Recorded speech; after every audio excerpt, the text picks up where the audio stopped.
يبدأ الفيلم بطلاب الجامعة اللي قاعدين في المحاضرة، فجالهم الدكتور وقال لهم إن زميلتهم مارينا انتحرت، وصورت عملية انتحارها وحطته على جروب الجامعة. ومن ضمن الطلبة اللي قاعدين كانت قاعدة لورا اللي كانت متأثرة بموت مارينا، وهنعرف ليه هي أكتر واحدة اتأثرت بموتها.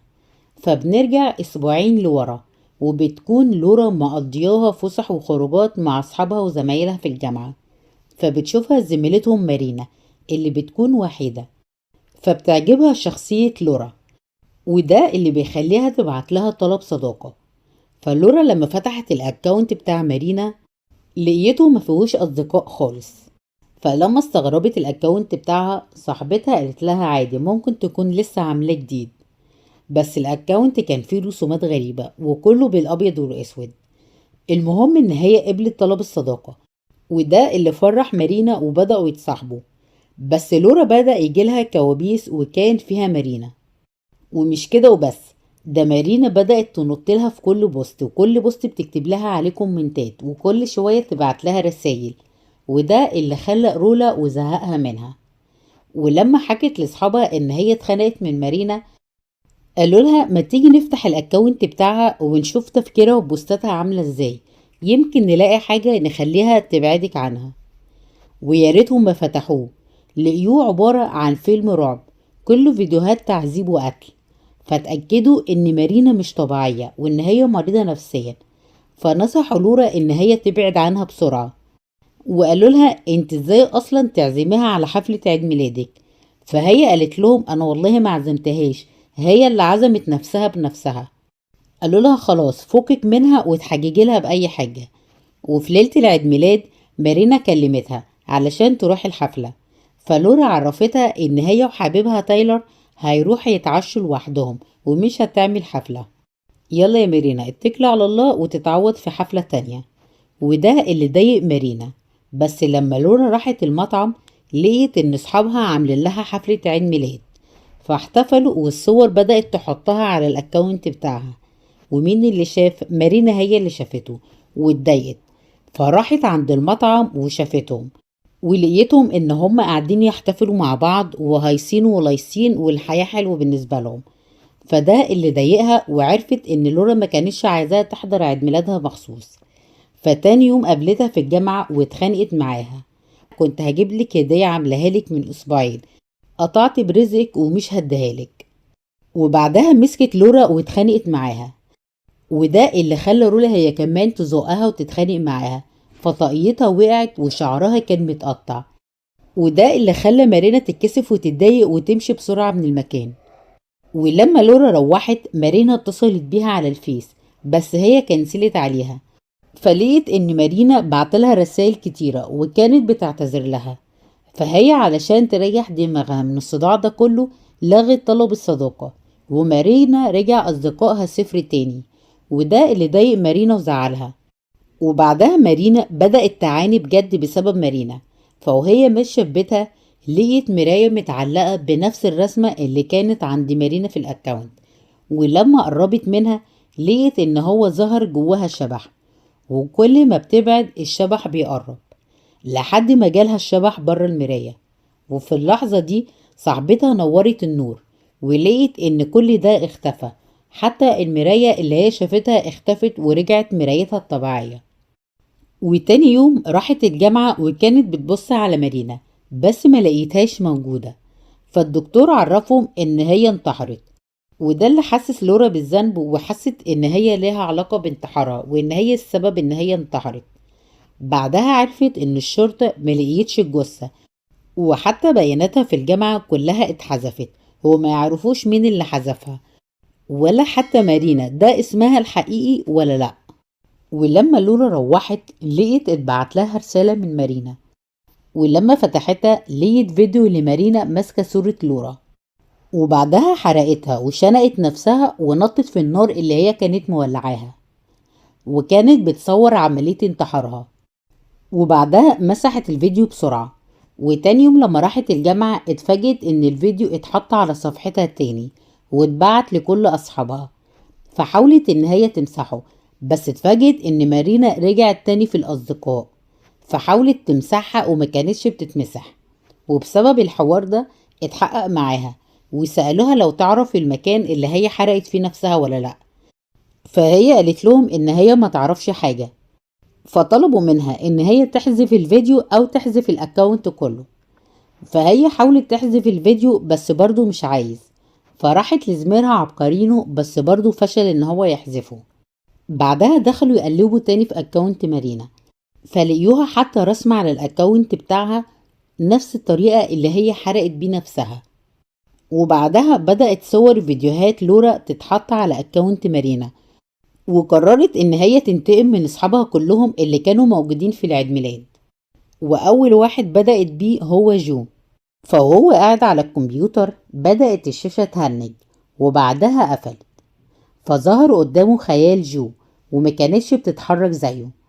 بعدها بدأ يسمع أصوات، ولما خرج علشان يشوفها دخل أوضة معاه في السكن، فلقاها مليانة عرايس متقطعة. بعدها ظهر له الشبح، فخاف وجري على أسانسير بسرعة، وبدأ يشوف خيالات مرعبة حواليه. وبعدها صوت مارينا بدأ يظهر له وكان بيهمس له. وجه وقت الانتقام، وفجأة هجم عليه النحل وأرواح. وبعدها إيزابيل صاحبتهم كانت جايله، ولما فتحت الأسانسير لقيته مليان دم وكان شكله مرعب. بعدها اتفاجئت بجو بيخبط راسه في كل حتة في الأسانسير لحد ما راسه اتكسرت ومات. وبعدها فيديو موته نزل على صفحة لورا، وبرضه كانت بتحاول تمسحه ومش بيتمسح.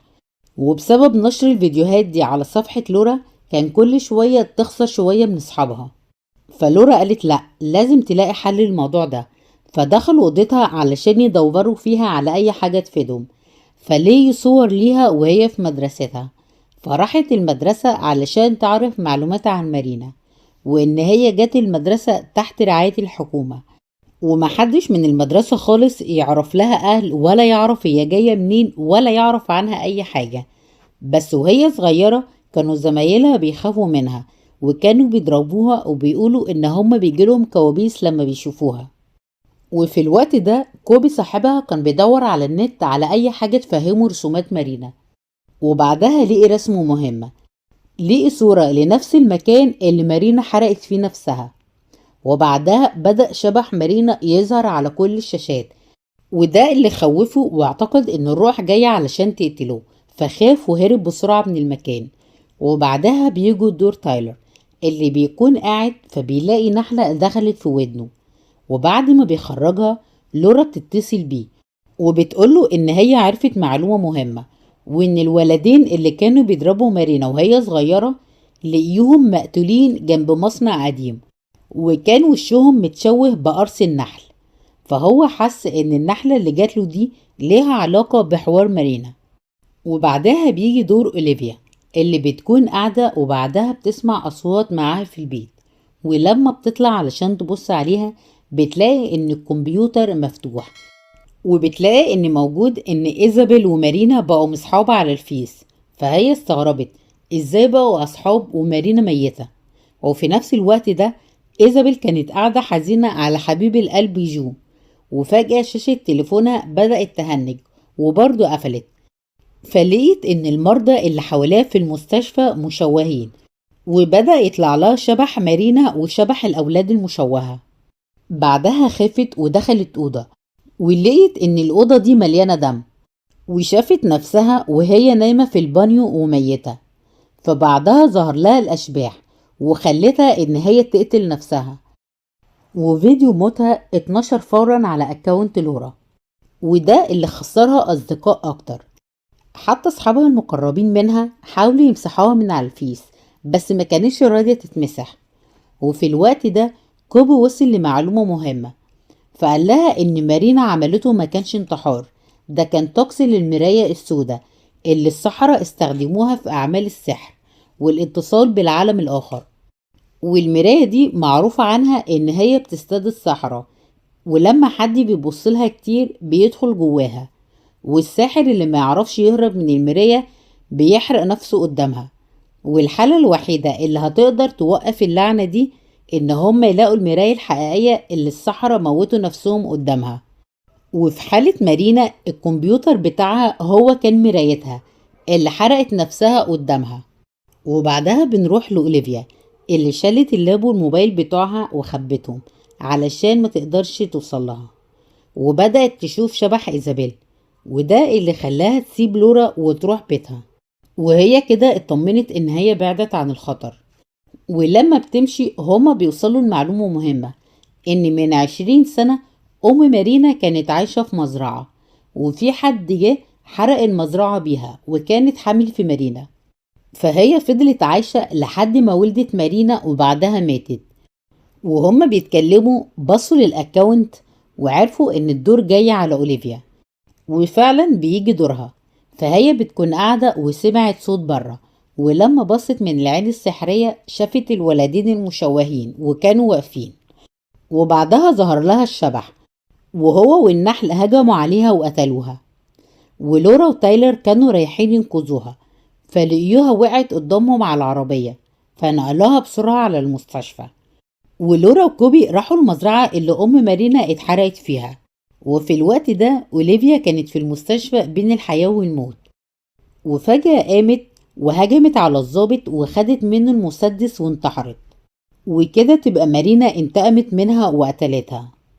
ولورا وكوبي كانوا لسه في المزرعة، والأشباح بدأت تظهر لكوبي، فخاف واترعب ورمى موبايله علشان تبعد عنه. بعدها خدته ونزلوا البدروم سوا، وفجأة بتبص ملقيتش كوبي جنبها، لقيته واقف عند المراية. ولما بصلها قال لها ان مارينا عايزاكي تكوني لوحدك، علشان كده بتقتل كل اللي حواليكي، وان اللعنة دي مش هتخلص غير لو رولا ماتت. فقال لها ان انت لازم تموتي علشان انا اعرف اعيش. بعدها ضربها بالسكينة، فهي هربت منه وراحت المصنع اللي ليه فيه جثة الولدين، وبدأت أشباح الولاد تظهر لها. بعدها أمها اتصلت بيها والأشباح ظهرت لها علشان تقتلها ويبقى الدور جه على أمها. وبعدها جالها تايلر وكوبي، وتايلر وهو بيتكلم معاها كوبي قتله علشان يعرف يقتلها. بعدها جري وراها علشان يقتلها، فهجم عليه النحل وموته، وكده ما تبقاش غيرها هي بس. فظهر لها شبح الولدين، وبعدها اختفوا تاني. فبعدها جالها شبح مارينا وهي صغيرة، وقالت لها ان انا وانتي نبقى اصحاب على طول. فلورا راحت معاها ودخلوا أوضة، ولقيت ان جثة مارينا متعلقة، وان هي دي الأوضة اللي هي حرقت فيها نفسها. ولقيت اللاب بتاع مارينا مفتوح، ولما بصيت له ظهر لها شبح مارينا علشان يلبس جسمها، وبتتعاد معاها الحكاية من الأول. فبتروح الجامعة وبتكون هي البنت الوحيدة اللي ملهاش صحاب، وبتكون نفس شخصية مارينا لما جت الجامعة، حتى اصحابها على الفيس بيكونوا صفر.